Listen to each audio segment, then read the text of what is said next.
안녕하세요. 자, 이번 시간에는 고려의 정치 문제를 풀겠습니다. 챕터 4, 31쪽. 자, 1번. 밑줄 친 짐과 관련된 설명으로 틀린 것을 고르면 짐은 평범한 가문 출신으로 분에 넘치게 사람들의 주대를 받아 왕위에 올랐다. 제위 19년 만에 사만을 통일했다. 이게 의미가 있는 거죠. 사만을 통일했다.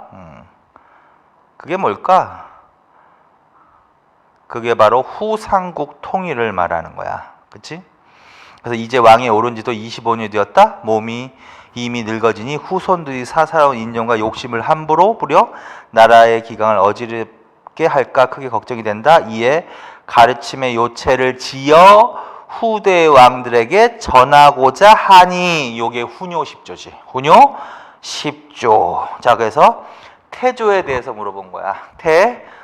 북진정책 추진해서 영토를 청천강까지 북상했다. 북진정책과 청천강까지 북상. 2번 사성정책, 정략적인 혼인정책, 호족세력 연합. 3번 미숙한 지방통치 보완하기 위해 사신강과 기인제도 실시. 빈민을 구제하기 위해 기금인 제위보 설치. 이게 답이죠. 4번 제위보 설치는 광종이지. 태조는 흑창이지. 흑창. 취민 유도를 표방하고 조세를 생산량의 10분의 1로 그 다음에 흑창을 설치했습니다. 광종 때는 기금을 만들어 빈민을 구제하기 위해서 제위보를 설치했습니다. 제위보. 성종 때는 의창과 상평창을 설치했습니다. 이렇게 가는 거지 대충. 빈민 구제와 관련해서는. 자, 그래서 요거 구분하십시오. 조선정기는 요 세 왕은 잘 나오니까 그 다음에 나머지도 공부해. 태조 때 뭐 했다? 북진정책. 어디를 중요시했다? 서경중시. 어느 강까지 북상했다? 청천강까지. 그런 거 반드시 외워두시고 고구려의 옛 영토를 회복하려는 정책이다. 2번 호족 연합정책을 뭐를 통해서 했다?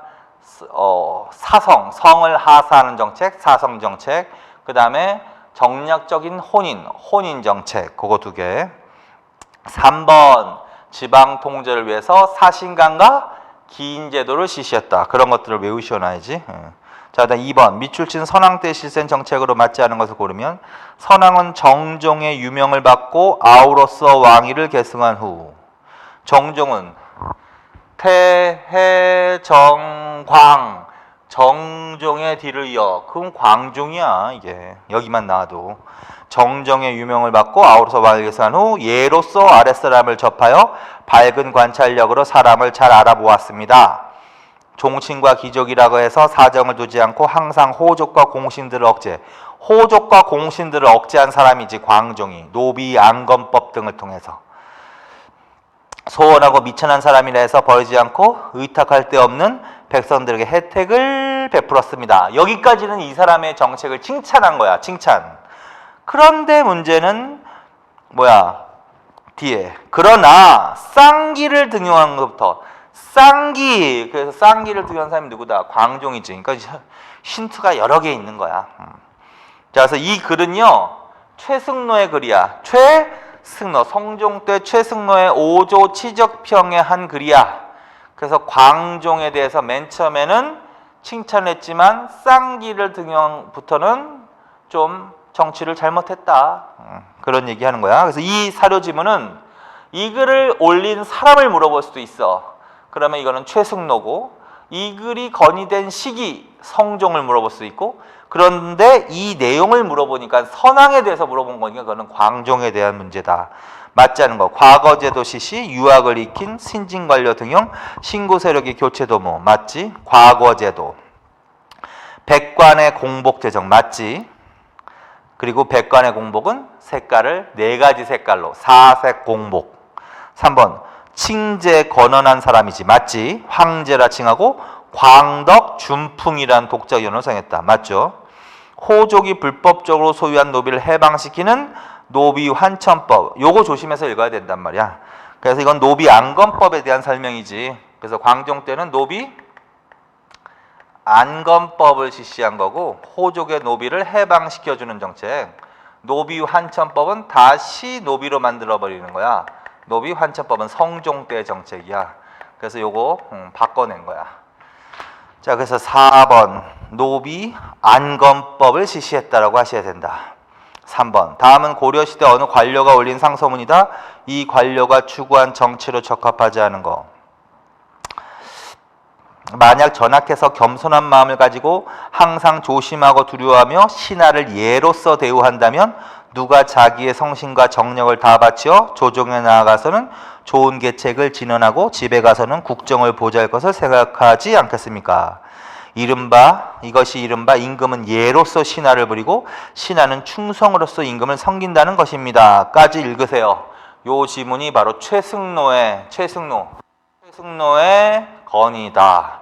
최승로는 5조 취직편과 시무 28조를 건의한 사람이죠. 그래서 이것도 사료지문 굉장히 잘 나오는 것들이니까 최승로의 사료지문은 반드시 좀 자세하게 읽어보라고. 그러면 이 관료가 추구한 정치라고 했으니까 최승로 자체에 대해서 물어본 거네. 유교 정치 이념에 따라 왕권 전제화를 추구했다. 이게 답이다.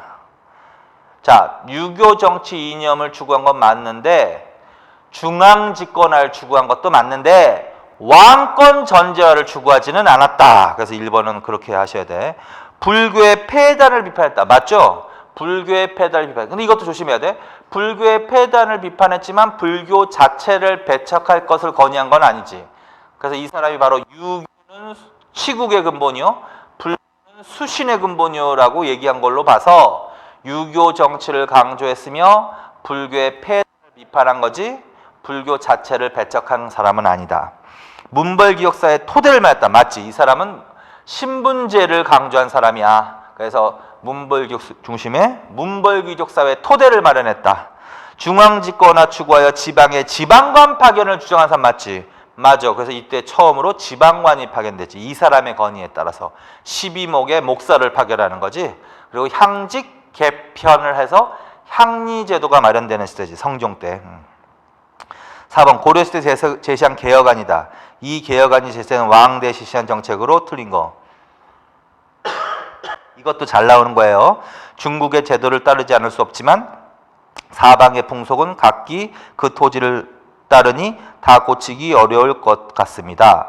예약 시서의 가르침과 군신 부자의 도리는 마땅히 중국을 본받아 비루한 풍속을 고쳐야겠지만 그 밖에 거마 의복 제도는 우리의 풍속대로 하여 사치와 검소를 알맞게 할 것이며 구태여 중국과 같이 할 필요는 없습니다. 이것도 최승로의 건의 내용 중에 하나다.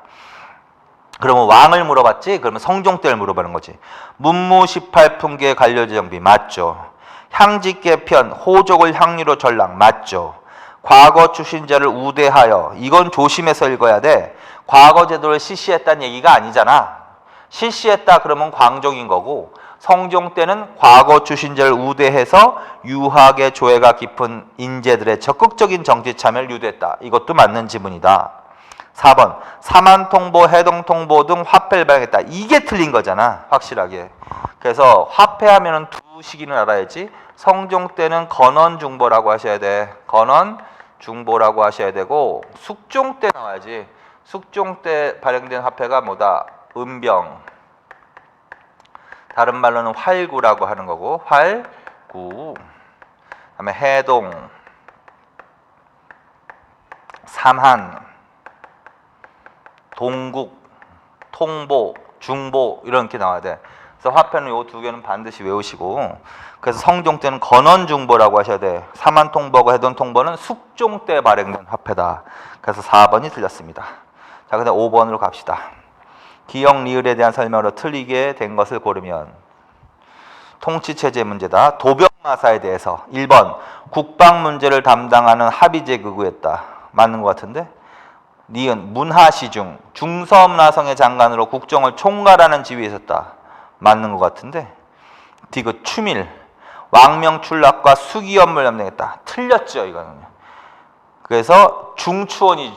중추원은 2품 이상의 추밀과 3품 이하의 승선으로 이어졌는데, 추밀은 군사 기밀을 다룬다고 해야지. 군사 기밀을 담당했다가 맞지. 왕명출락과 수기 업무는 승선이라고 하셔야 되는 거죠. 그래서 3번이 틀렸습니다. 리을 도평의사사. 도평의사사는 도병마사가 바뀐 건데 도병마사 충렬왕 때지. 충렬왕 때 관제 변화로 이성이 첨이부, 육부가 사사로 바뀌는 때죠. 도명마사가 도평의사사, 두 글자로는 도당으로 바뀌는 데지. 그래서 요때는 국정 최고 기관이지. 도병마사는 뭐야? 국방 문제를 다룬 합의제 기관이지만 도평의사는 국정 전반을 다룬 최고 권력기구라고 하셔야 된다는 거지. 그래서 틀린 건 3번으로 가시면 된다. 6번. 고려시대 밑줄친 이들에 대한 설명으로 맞는 것을 고르면 이들은 왕의 잘못을 논하는 간쟁. 벌써 끝났어. 간쟁만 나와도.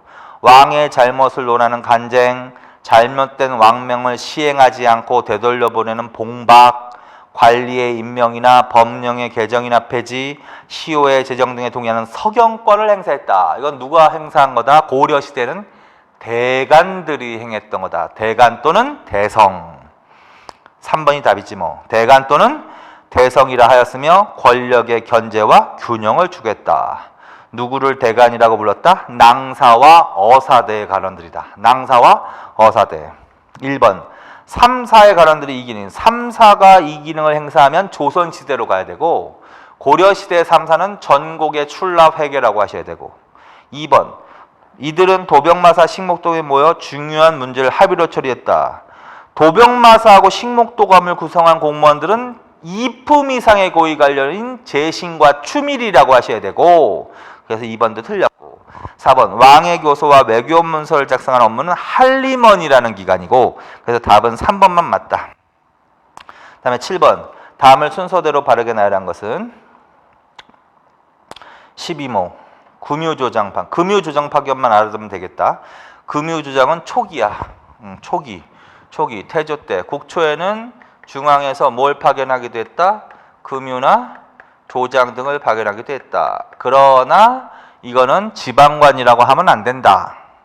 지방관이 파견되지 못하던 시기다. 일시적으로 중앙에서 파견되는 관리를 말한다. 그래서 이때는 지방관이 파견되지 못했기 때문에 지방을 통제하기 위해서 기인제도하고 사신관제도를 실시했다. 기인제도하고 사신관제도를 실시했다. 이게 같은 시기란 말이야. 그러다가 성종 때 최승로의 건의로 12목을 설치하고 처음으로 지방관을 파견하고 향직 개편을 통해서 향리제도를 마련했다. 그래서 호족이 향리로 전락한다. 그 다음엔 12목이 나와야 되고 그 다음에 현종 때 5도 양계 지방제도가 완성된다. 5도 양계 지방제도가 완성된다. 그 다음에 예종 때 속현에 감무를 파견하기 시작했다. 이게 순서란 말이야. 그래서 기인제도가 사신관제도 대신에 금유조장을 써준 거지. 요거 대신에는 요게 나올 수 있어. 기인제도하고 사신관제도. 그러면 니은, 기역, 디귿, 리을 2번이 답이네요. 자, 근데 8번으로 간다. 아래에서 설명하고 있는 지방행정구역에 대한 설명으로 맞는 것을 고르면 부곡 그리고 읽어야지 바로. 1번 소의 주민은 주로 농사를 지었다. 틀렸다. 부곡민은 조세를 부담하지 않았다. 틀렸다. 부곡민은 과거에 응시하여 관리가 될 수 있어서 틀렸다. 소의 주민이 공을 세우면 일반현으로 승격될 수 있었다. 맞았다. 그래서 결국은 향부곡 소에 대해서 문제를 낸 거야. 그래서 향부곡은 고려 이전부터, 소는 고려 시대에 와서 처음 발생. 향부곡에 사는 주민들은 주로 농사, 소에 사는 주민들은 주로 수공업. 향부곡 소에 사는 사람들은 일반 군현민에 비해서 차별 대우를 받았다. 구체적으로는 더 많은 조세와 공물을 납부해야 했고, 그 다음에 거주 이전의 자유가 제한되었으며 과거 교육 응시가 제한되었다. 이렇게 하셔야 된단 말이야. 그러나 무신난위에는 일반 군현으로 승격하기도 했다. 그래서 대표적인 예가 공을 세워서 일반 군현으로 승격된 대표적인 대몽항쟁의 공을 인정받아서 충주 다인철소의 주민이 이간 배연으로 그거 생각하시면 되죠. 그래서 4번이 답인 거죠. 9번 고려시대 지방행정구역의 특징에 대한 설명으로 틀린 거. 모든 군현의 지방관을 파견. 틀렸다 이거는. 고려시대는 무조건 틀린 거야. 아직 고려시대까지는 무조건 틀린 거야. 이건 어느 시대만 맞아? 조선 시대만 맞는 거야. 조선 시대만 모든 군현에 고려 시대에는 모든 군현의 지방관을 파견하지는 못했다. 그래서 지방관이 파견된 주현과 지방관이 파견되지 못한 속현이 있었다. 1번 틀렸다. 2번 향부국의 주민은 주로 농업에, 소의 주민은 주로 수공업에 종사. 맞았다. 삼경제는 풍수지 사상의 영향을 강하게 받다. 맞았다. 군사적 요지에 설치하여 국방의 중심 역할을 한 행정구역은 사도부가 있다. 맞았다. 1번이 틀렸습니다. 10번 고려시대 향리에 대한 설명으로 옳지 않은 것은 1번 지방의 중심 세력으로 사신간에 임명되었다. 이게 눈에 빡 보이는 순간 이 문제가 쉬워지는 거야. 지방관이 파견되지 않은 속현이나 부곡의 실질적인 지배층이었다. 읍사를 구성하여 지방행정의 실무를 담당했다. 4번 고려 초 토성을 분정받아 그 근거지를 본관으로 인정받기도 했다. 1번이 답이야. 사신관과 기인제도 개념 정리해두라고 그랬죠. 사신관에 임명되는 사람은 중앙의 고위관리지 지방의 호족이나 향리가 아니라고. 지방의 호족이나 향리가 임명되는 것은 기인에 임명되어서 인질로 잡혀 있는 거지. 자, 그래서 지방의 향리, 지방의 중심 세력으로 사신간에 임명돼. 이건 틀린 거야. 기인에 임명되어 인질로 이렇게 해야지 맞는 거야. 지방관이 파견된 속현이나 부국의 실질적인 지배층 맞죠? 그 다음에 고려시대 향리가 업무를 보던 곳을 읍사라고 해. 그런데 조선시대로 가면 이제 아전에 소속해 있는 거지. 아전. 그 다음에 4번은 태조의 사성정책과도 관련이 있다. 사성정책. 그래서 태조는 호족들에게 왕시성을 하사하거나 아니면 호족이 기존에 쓰고 있는 성이 있다면 그 성을 인정해주는 정책을 폈어. 그래서 호족은 다 각기 근거지가 있으니까 어느 지역의 특정한 성씨로 인정해주는 거야. 그걸 토성분정정책이라고도 해. 토성분정정책. 근데 향리지만 지금 호족이라고 할 수도 있는 게 국초에는 호족이었으니까 호족에 관한 설명도 향리에 대한 설명으로 같이 설명될 수 있는 거죠. 자, 그래서 옳지 않은 것은 1번입니다. 다음에 11번. 고려시대 군사제도에 관한 설명으로 맞지 않은 거. 중앙군은 국왕의 친위 부대인 이군과 수도 경비와 국경 방어를 담당한 6.15 구성. 2번. 중앙군은 직업군인으로 편성, 이들은 군적에 올라 군인전을 지급받고 역은 자손에게 세습. 3번. 군적에 오르지 못한 일반 농민으로서 16세 이상의 장정들은 지방군으로 조직. 4번. 지방군은 국경지대인 양경에 주둔하는 주현군과 5도의 일반군에 주둔하는 주진군으로 틀렸죠 이거? 이거 뒤집어서 설명한 거죠. 4번은. 양계 안에 진이 있고 그렇다면 주진군이고 도 안에 군현이 있고 그렇다면 주현군이고 그래서 주현군과 주진군이 바뀌어서 설명된 거야. 그래서 4번이 틀렸죠. 다음에 12번. 고려시대 다음과 같은 특징을 갖고 있는 군대에 대한 설명으로 맞는 것을 고르면 신이 오랑캐에게 패한 것은 그들은 기병인데 우리는 보병이라 대적할 수 없었기 때문이었습니다. 벌써 이 얘기가 나오면서 어떤 얘기하면서 그렇게 했죠. 여진족 토벌하러 올라갔는데 군대를 잘못 데리고 올라갔다고. 보병 위주로 데리고 올라갔다고. 그래서 걔네들을 토벌하기 위해서 다시 새로운 군대 편성을 건의한 사람이 있다고. 그 얘기하는 거야 지금. 그래서 쭉 읽어보니까 신기군이 눈에 보이네. 또 보니까 신보군이 눈에 보이네. 또 항마군이 눈에 보이네. 그래서 신기, 신보, 항마군. 별무반이지 별무반. 별무반. 그래서 숙종 때 윤관의 견해로 별무반에 대한 설명이지. 별무반 물어보는 거죠. 별무반. 윤관의 건의로 별무반. 신기, 신보, 항마군. 정종 때 거란의 침해 대비해서 조직 때. 그건 광군 말하는 거지. 정종은 정종 때 광군이 조직되었습니다. 거란의 침입에 대비하기 위해서. 숙종 때 별무반 여진 정벌을 목적으로 여진족을 정벌하고 동북구성을 쌓았다. 이게 답이지. 그래서 벌목을 평성하고 예정 때 다시 올라가서 동북구성 함경도 여진족을 토벌하고 동북구성을 쌓았다. 이거지 뭐. 최후가 설치한 야별초로부터 기원한다. 최후가 설치한 야별초로부터 기원한다. 그럼 삼별초 말하는 거지. 삼별초. 삼별초를 말하는 거지. 최후로 대모항쟁을 수행했다. 4번 강화도, 진도, 제주를 옮겨다니면서 삼별초 말하는 거죠. 그러니까 3, 4번은 삼별초를 말하는 거죠. 13번 고려시대 관리등용제도에 대한 설명으로 틀린 거. 과거는 문과가 중시되었는데 그 중에서 제술과 중시 풍토가 있었다. 이번 과거제도를 통해서 좌주와 문생관계가 형성되었다. 3번 음서 출신자는 고위관료로 승진할 수 없었다. 이게 틀렸지? 이건 조선시대나 그렇지 고려시대는 음서 출신자도 고위관료로 승진하는데 제한이 없었다. 자, 그래서 3번이 틀렸습니다. 4번 사위와 외손에게도 음서의 혜택이 돌아갔다. 맞죠? 자, 그 다음에 14번으로 간다. 다음에서 열거한 가문들에 대한 설명으로 맞는 것을 고르면 안산김씨, 경원이씨, 해주채씨, 파평윤씨, 경주김씨. 누구 말한다?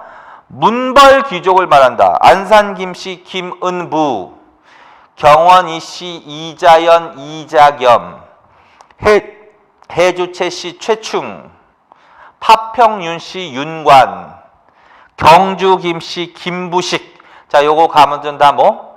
문벌귀족을 말합니다. 그 문벌귀족에 대한 설명으로 맞는 것을 고르면 문화적 소양이 부족하고 불교에 대해서는 우호적이었다. 권문세족에 대한 설명이다. 2번 주로 과거와 음서를 통해서 관리로 진출하였으며 폐쇄적인 결혼관에 따라 자신들과 비슷한 지위에 있는 지방과 혼인했다. 이게 답이다. 3번 대지주층으로 주요한 경제적 기반은 지방의 농장이다. 농장을 소유한 지배 세력은 권문세족이다. 그러니까 1, 3번은 권문세족이야. 4번 지방의 항리 출신으로, 항리 출신하면 바로 그래도 나와야지. 학문에도 능하고 능문, 실무행정에도 능한, 능리한 학자적 관료층이었다. 4대부를 말하는 거죠. 4대부. 그래서 2번. 15번 고려시대 다음과 같은 주장을 한 정치 세력에 의한 설명으로, 대한 설명으로 맞는 것을 고르면 제가 보건대 서경 임원역의 땅은 연꽃 모양의 터로 풍수지를 하는 사람들이 말하는 아주 좋은 땅입니다. 만약 이곳에 궁궐을 짓고 전하께서 옮겨 앉으시면 천하를 다스릴 수 있겠습니다. 또한 금나라가 선물을 바치고 스스로 항파할 것이요 주변의 36나라가 36개 나라가 모두 모리를 조아릴 것입니다. 이 읽는 순간 어디로 옮기자라는 얘기가 떠올라야 돼. 서경천도를 주장한 내용이지. 이게 바로 묘청의 난과 관련이 있지. 고려 인종 때 뭐 이자겸의 난이 먼저 일어나고, 이자겸의 난이 일어나고 1126년, 그다음에 1135년에 묘청의 난이 일어나는데 묘청 등 서경파가 주장한 게 서경천도. 그래서 풍수지리 사상을 이용해서 서경천도를 주장했다. 그래서 이때 서경에 대화궁이 건립되기도 했다. 궁궐을 지으면 궁궐, 대화궁. 그리고 36궁 내조설, 36개 나라가 도와줄 것입니다. 서경, 그 다음에 대화궁, 36궁 내조설. 그 묘총에 난 말하는 거지. 근데 정치 세력 물어보셨으니까 서경파 말하는 거죠. 합리주의적 유교사관, 삼국사기 편찬, 김부식 개경파, 현실 안정 위주의 대정책 유지, 김부식 개경파, 금과 군신 관계를 유지하자라는 얘기 말하는 거야. 3번 왕의 측근 세력으로서 칭제 건원과 금국 정벌 중했다. 이게 답이죠. 서경파는 서경천도, 금국 정벌론, 그 다음에 칭제 건원을 주장했다. 전식과를 경제적 기반으로 하여 과전, 공홈전, 이거는 문벌귀족이지. 그렇다면 개경파를 말하는 거지. 개경파가 이 당시의 지배 세력이니까. 그래서 1번, 2번, 4번은 보수적 문벌귀족, 개경파를 말하는 거다. 16번 다음 사건을 발생한 순서대로 바르게 나열한 것은 기억이 묘청의 난이 먼저자, 정중부의 난이 먼저자. 당연히 묘청의 난이 먼저죠. 정중부는 뭐한 사람이야? 무신난을 주도한 사람 아니야? 무신난. 그래서 무신난, 정중부의 난이라고 하면 무신난이라는 걸 알아들어야지. 그래서 정중부의 난, 그래서 묘청의 난, 정중부의 난. 그래서 묘청의 난이 먼저인 거고. 그러면 기억. 그 다음에 정중부의 난이냐, 김보당의 난이냐. 정중부의 난이 먼저지. 왜 그러냐면 김보당, 조이총의 난, 교종기의 승려의 난은 무신난 이후에 발생한 반무신난이기 때문에 그러니까 김보당 이게 최초의 반무신난이다. 그리고 거기다 두 개 더 써놓으세요. 옆에다가 조이총의 난, 교종승려의 난. 그 세 개를 같이 읽어. 그래서 무신난 이후 반무신난, 최초의 반무신난 김보당의 난, 최대의 반무신난 조이총의 난, 그 다음에 교종계열 승려의 난. 그래서 그거 세 개 또르륵 무신난 이후. 그 다음에는 밀란으로 가는 거야. 밀란. 공주 명학소, 김삼이 효심의 난 왼쪽에다가 공주 명학소의 난도 그거 하나 써놓으세요. 공주 명학소의 난, 그 다음에 김삼이 효심의 난. 그리고 김삼이 효심의 난 오른쪽에다가 화살표 짝 긋고 1196년이라고 써놓고 최충헌이라고 써놓으세요. 그래서 최충헌이 집권하기 바로 직전의 밀란이 김삼이 효심의 난이거든. 그래서 최충헌이라고 써놓고 그 다음에 화살표 한 번 더 걸어놓고 1198년이라고 써놓고 만적의 난, 그 정도까지는 순서를 외워놔.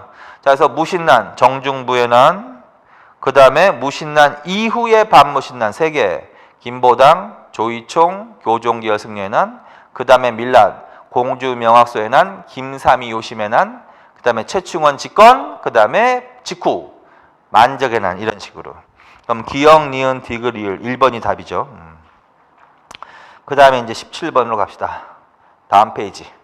자, 다음과 같은 상소문을 제시한 사람에 대한 설명으로 맞는 것을 고르면 적신 이 의미는 성품이 사납고 잔인하여 윗사람을 업신여기고 아랫사람을 능멸하였고 임금자리를 흔들기를 꾀하여 화해 불길이 거저 백성이 살 수 없으므로 신 등이 일거에 신 줄초나 신등 신 줄초나 원컨대 폐하께서는 새로운 정치를 도모하시어 태조의 바른 법을 조차 행하여 중흥하소서. 이 의민을 소탕한 사람. 자, 그래서 이게 나와야 돼. 정중부 다음에 경대승, 경대승 다음에 이의민, 이의민 다음에 최충헌으로 가야 된단 말이야. 권력자. 그래서 무신집권기 때의 권력자들. 정중부, 경대승, 이의민, 최충헌, 최후 이런 식으로. 그러면 신은 누굴까? 최충헌이라는 소리지. 그래서 최충헌에 대한 설명으로 맞는 것을 고른 거야. 자, 최충헌에서 무신에 대한 차별에 불만을 품고 보현원에서 정변을 일으켜 다수의 문신을 죽였다. 이게 무신난이지. 무신난. 의종 때 정중부, 이의방, 이고 등이 주도했다. 최고 직정부의 고시라는 교종도감을 설치했다. 교종도감을 설치한 사람, 이 사람이 최충헌이다. 이게 답이다.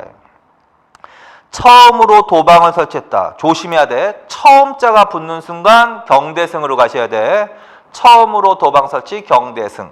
최충헌도 도방을 강화시켰다. 이러면 맞지만 처음으로 도방은 경대승. 몽골에 대항하기 강화도로 천도한 사람은 누구다? 최후다. 최후. 최충헌이 아니라. 답은 2번만 맞다. 자, 18번. 아래에서 밑줄 친 그가 활동하던 왕대사실로 맞는 것을 고르면 그는 학교가 날로 쇠퇴함을 근심하여 양부에 의논하기를 제상의 직무는 인재를 교육하는 것보다 우선한 것이 없습니다 하고 만년에는 항상 회암, 선생, 주자가 뭐한 사람이야? 성리학을 만든 사람이지. 그래서 주자의 초상화를 걸어놓고 경모하 쓰므로 드디어 호를 회헌이라고 했다. 회헌도 주초나. 그래서 이 사람은 안향이라는 사람이야. 안향. 그래서 충렬왕 때 활약한 사람이지. 안향, 회헌, 안향. 성리학을 처음으로 수용했다. 그게 기억이 나야 돼. 그러면 충렬왕 때로 가야 된다는 거지. 현직 관리의 재교육을 위해 문신월가법 중요한 제도지 이거. 이거는 성종으로 가야지. 문신월가법. 현직 관료들에게 매월 주제를 주어 시문을 지어 바치게 했다. 문신월가법. 서적 출판을 위해 서적보. 서적보는 고려 숙종 때 서적 출판에서 서적보 관악지능책의 일환으로 서적보. 관악지능을 위해 서막전 공자사당인 문묘를 새로 건립했다. 이게 답이다. 그래서 서막전 경사교수도감 설치, 그 다음에 공자사당인 문묘를 새로 건립. 성균관을 순수 유학교육기로 개폐했다. 그건 공민왕이다. 공민왕. 공민왕. 자, 그냥 19번으로 갑시다. 밑줄 친 왕때의 사실로 맞는 것을 고르면 왕이 망권당을 짓고, 그만 읽어야 돼. 망권당을 지은 사람이 누구야? 망권당. 중선왕이지. 중선왕. 만권당. 만권당. 충선왕 때 만권당에 가서 원나라학자 교류한 사람이 누구야? 이재현이지. 이재현. 이재현, 백이정 이런 사람들. 이재현, 백이정 이런 사람들. 자, 1번. 원에서 성략이 전래되고. 그만 읽어야 돼. 원에서 성략이 전래되고. 그럼 안양. 충렬왕 때인데. 경사교수도감. 그래서 성리학 수용, 그 다음에 서막전, 경사교수도감, 공자사당인 문묘 새로 건립. 정방폐지, 전민변종도감 설치. 정방폐지는 충선왕과 공민왕 때의 공통적인 개혁 내용이다. 그런데 개혁기구가 사림원으로 나와야 충선왕이고 전민변종도감 나오면 공민왕으로 간다. 충렬왕 때도 뭘로 간다? 전민변종도감으로 간다. 이렇게. 자, 그래서 정방을 폐지한 건 맞았지만 전민변종도감을 설치하가 틀렸다. 이래서 2번은 공민왕으로 가셔야 된다. 충선왕으로 맞으려면 사림원을 설치하여 이렇게 해야지. 3번 소금의 전매제인 각연법을 실시했다. 이게 답이죠. 그래서 충선왕 때 각연법, 소금의 전매제 실시, 의염창 설치. 몽골풍 폐지, 친원파 숙청, 공민왕. 20번 밑줄 친 왕이 실시한 정책으로 틀린 것을 고르면 왕이 변발을 하고 호복을 입고, 변발과 호복이 몽고풍이란 말이야. 전상에 앉아 있었다. 이연종이 간하려고 문 밖에서 기다리고 있었더니 왕이 사람을 시켜 물었다. 이연종이 말하기를 변발과 호복은 선왕의 제도가 아니오니 원컨대 전하는 본받지 마소서 라고 건의했더니 왕이 기뻐하며 변발과 호복을 폐지했다. 이런 내용이 나온단 말이야. 공민왕이죠. 몽골풍 폐지. 공민왕. 원명교체기를 이용해서 적극적인 반원 친명이야. 정동행성 이문서 폐지야. 사림원 설치. 틀렸다고. 사림원은 충선왕이라고. 전민변종도감이라고 하셔야 된다고. 쌍성총관부를 공격하여 철폐시키고 천령 이북의 땅을 회복했다. 맞지? 공민왕 때는 무력으로 쌍성총관부를 공격해서 철폐시키고 천령 이북의 땅을 설치했다. 충렬왕 때는 이 고려가 돌려달라고 요청을 해가지고 반환된 게 있지. 동령부와 탐나총관부. 자, 그래서 3번이 틀렸습니다. 다음에 21번으로 갑시다. 다음 페이지. 어느 지배 세력에 대한 설명이다. 이들에 대한 설명으로 맞는 거. 이제부터 만약 종친으로서 같은 성에 장가드는 자는 황제의 명령을 위배한 자로서 처리할 것이니 마땅히 여러 대를 내려오면서 재상을 지낸 집안의 딸을 부인으로 삼을 것이며. 이거 굉장히 잘 나온다 그랬죠. 그래서 이거는 무엇을 목적으로 발표한 교서다? 왕실내의 동성혼을 금지하는 목적이다. 종친으로서 같은 성에 장가드는 자는 황제의 명령을 위배하는 자로서 처리할 것이니, 이게 바로 동성혼, 왕실 내 동성혼 금지 내용이야. 그러면서 누구와 혼인을 하라? 여러 대를 내려오면서 재상을 지낸 집안, 그걸 네 글자로 재상지종이라고 하는 거야. 자, 그래서 동성혼 금지 목적, 왕실 내에서의 동성혼 금지 목적 교서 발표, 재상지종 가문 나열, 충선왕이죠. 충선왕. 그래서 쭉 보니까 철원채 씨부터 해가지고 쫙 이런 가문들이 있다. 그래서 이건 권문세족 물어보는 거지. 그래서 충선왕 때 발표된 교서, 고려 후기의 지배세력은 권문세족. 1번 과거와 음서를 통해 관계 진출. 이건 문벌귀족. 얘들은 주로 음서를 통해서 진출. 유교적 소양과 함께 친무교적 성향, 유교와 불교를 겸수하였다. 문벌귀족. 얘네는 문화적 소양이 부족했다. 친불교족이다.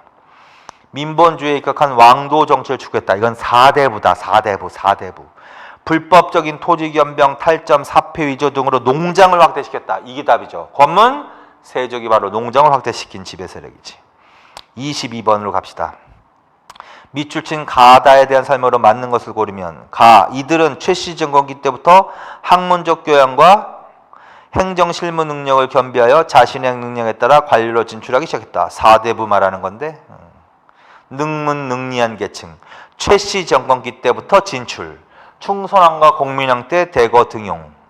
무신정권 붕괴 이후 과거를 통해 중앙경제에 진출하여 하나의 정치 세력을 형성했던 4대부들은 고려 왕조의 폐단을 맹렬하게 비판하며 사회개혁을 주장하였으나 이성계의 정권 장악과 새 왕조 개창을 둘러싸고 혁명파하고 옹건파로 분열되었다.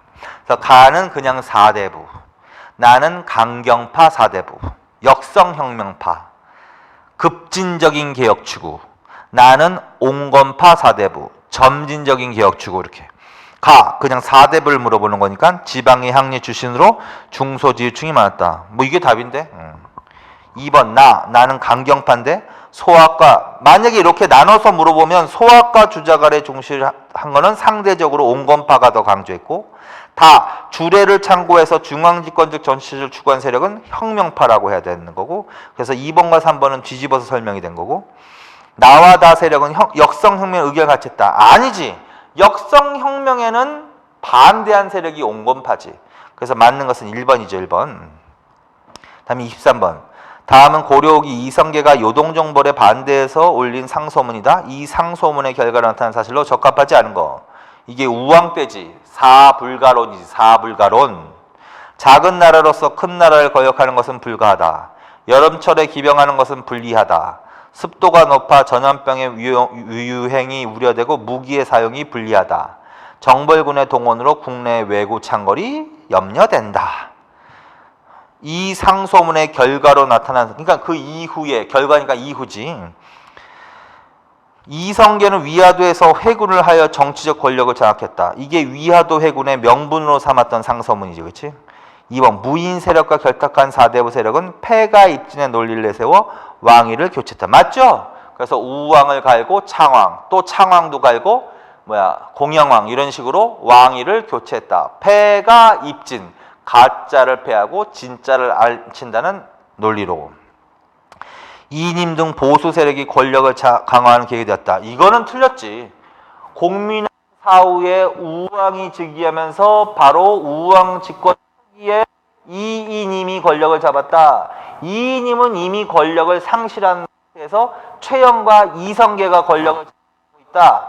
최영계하고 이성계가 권력을 장악하고 있는 상태에서 명의 철령이 설치 통고를 해온 거야.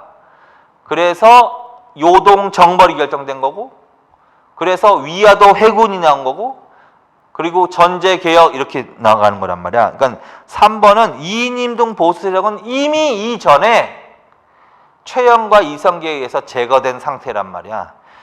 그래서 권력을 강화한 건 누구야? 이성계 등 신흥 무인 세력과 4대부 세력이 권력을 장악하게 되는 사건인 거지. 그다음에 전제개혁이 단행되고 과전법이 공포되다. 이거는 고려 말 공영왕 때죠. 1391년. 자, 그래서 3번이 답입니다. 그다음에 24번.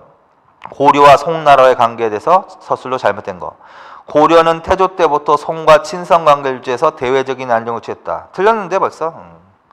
태조 때는 분열기야, 분열기. 그래서 5대 19개 분열기야. 5대 19개 분열기로서 그 중에서 5대의 여러 나라와 교류했다라고 하는 게 태조 때 외교 정책이고, 그 다음에 광종 때가 바로 5대 19를 통일한 나라가 송나라란 말이야. 그래서 송과 처음으로 교류한 때가 광종 때부터라고요. 광종 때. 그러니까 틀렸지. 그래서 태조 때는 5대 여러 나라와 교류했고, 송과 처음으로 교류한 때는 광종 때부터다. 2번 송나라는 군사적 목적으로, 고려는 경제 문화적 목적으로 친선관계를 유지했다. 맞지? 송의 대성학이 고려에 때 악으로 발전했다. 이것도 맞지? 거란의 침입으로 송과 국교가 단절되기도 했어. 그러나 비공식적인 교류는 있었다. 이런 얘기를 하고 있는 거야. 4번. 그래서 1번이 틀렸습니다.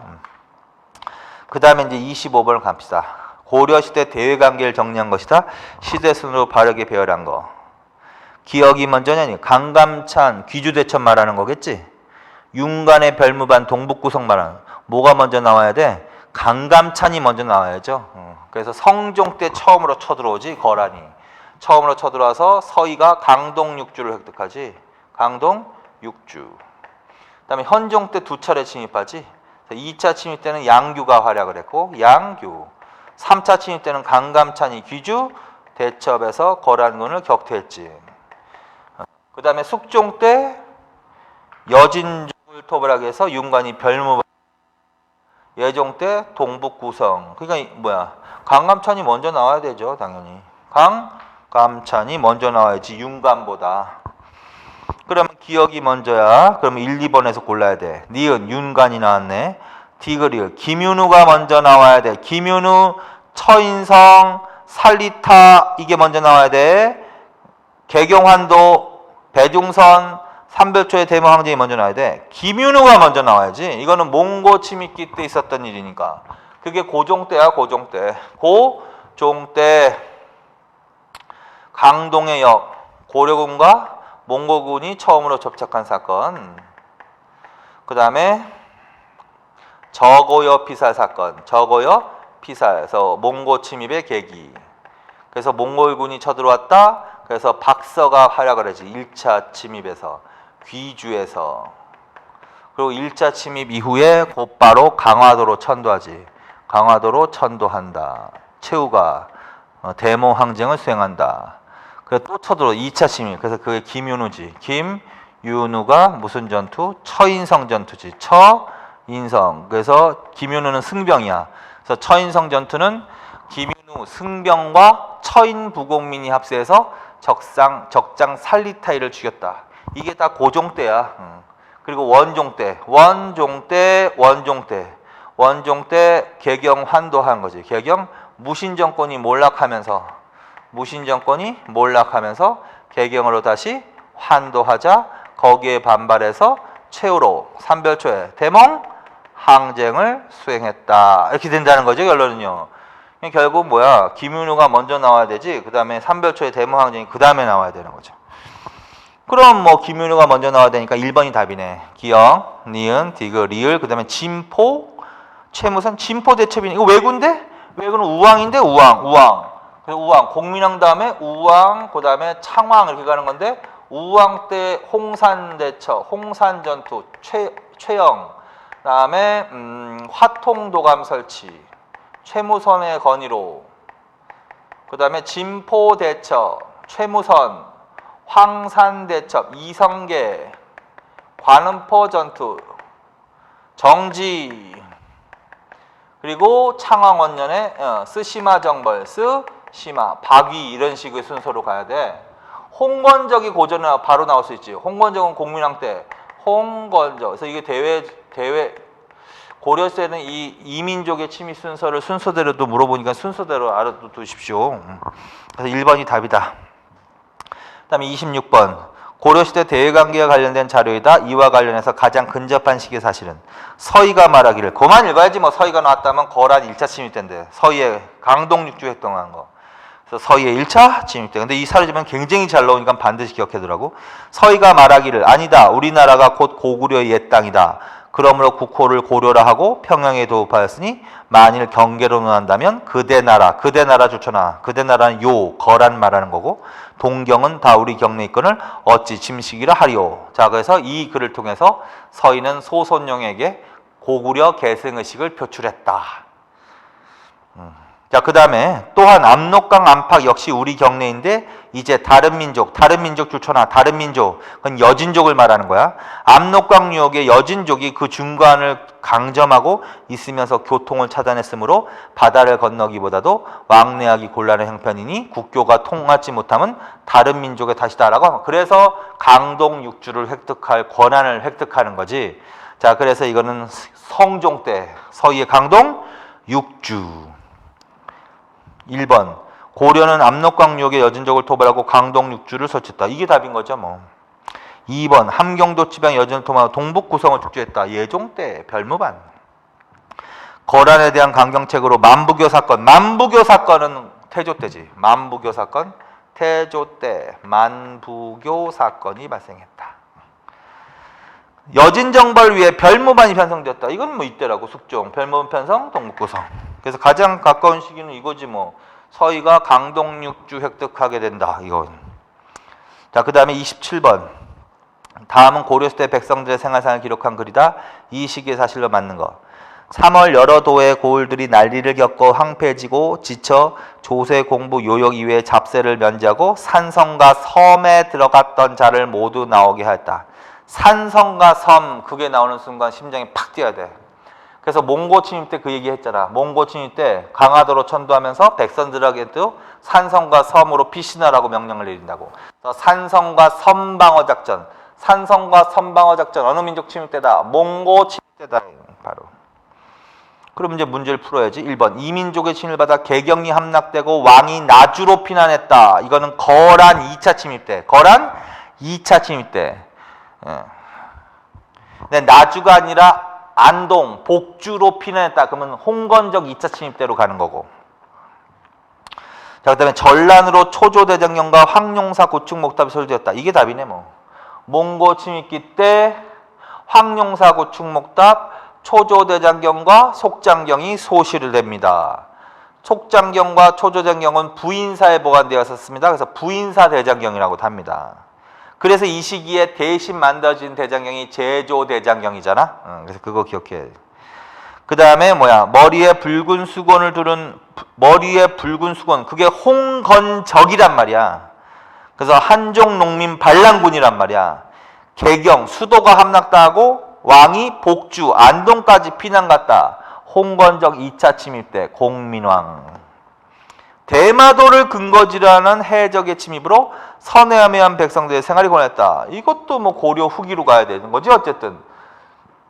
그래서 외구와의 관계에서 우왕창왕 때 이런 일이 있었던 거지. 자, 그래서 맞는 것은 몽고 침입기를 물어본 거다. 그럼 2번밖에 없다. 28번. 다음은 고려시대 어떤 군사조직과 관련된 자료이다. 이 군사조직에 대한 설명을 맞는 것을 고르면 이전 문서에서는 몽고의 연호를 사용했는데 이번 문서에서는 연호를 사용하지 않았대. 그럼 몽고와 관련된 어느 시기라는 거지. 몽고와 관련되어 있는 시기라고 하는 거지. 이전 문서에서는 몽고의 덕에 기이하여 군신각을 맺었다고 하는데 이번 문서에는 강화로 도읍을 옮긴지. 강화로 도읍을 옮겼다. 강화도.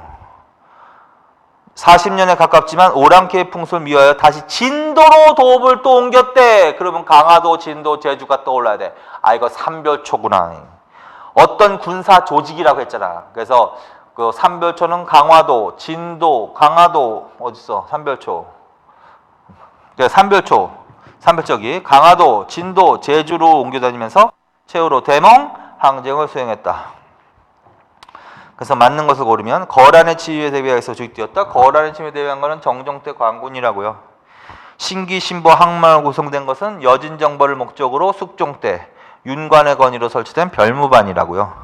그 다음에 승화 후 오늘 왕으로 옹립하고 대모 황정을 수행했다. 이게 답이라고요. 쌍성 총관부를 공격해서 천령 이북의 땅을 회복했다. 이거는 공민왕 때라고요. 삼별초하고는 관계가 없다고요. 이때 진압되는데 그때까지 있을 리가 없잖아. 그래서 맞는 것을 고르면 3번. 자, 마지막으로 29번. 다음은 고려 후기 외구의 침입 과정에서 발생한 사실이다. 가로 안에 들어갈 인물과 그 전투가 바르게 된 것. 이끄는 토벌군인 남원에 도착. 남원이 힌트야. 남원. 인월역, 운봉. 그렇게 줄쳐라. 남원, 인월역, 운봉. 남원, 그는 적장 가운데 나이가 어리고 용맹한 아지발도 주천하. 그래서 남원. 지금 외구라고 그랬잖아 지금. 그럼 외구와 관련된 일이니까 이 중에서 하나 나올 거란 말이야. 남원, 인월역, 운봉, 그다음에 어리고 용맹한 아지발도. 그러면 이성계 말하는 거야. 그래서 우왕 때 이성계의 황산 전투 말한다. 자, 그래서 답은 3번으로 가시면 되겠습니다. 거기까지. 자, 그래서 이번 시간은 고려의 정치를 푸셨습니다. 다음 시간은 이제 경제 사회 문제를 풀겠습니다. 수고하셨습니다.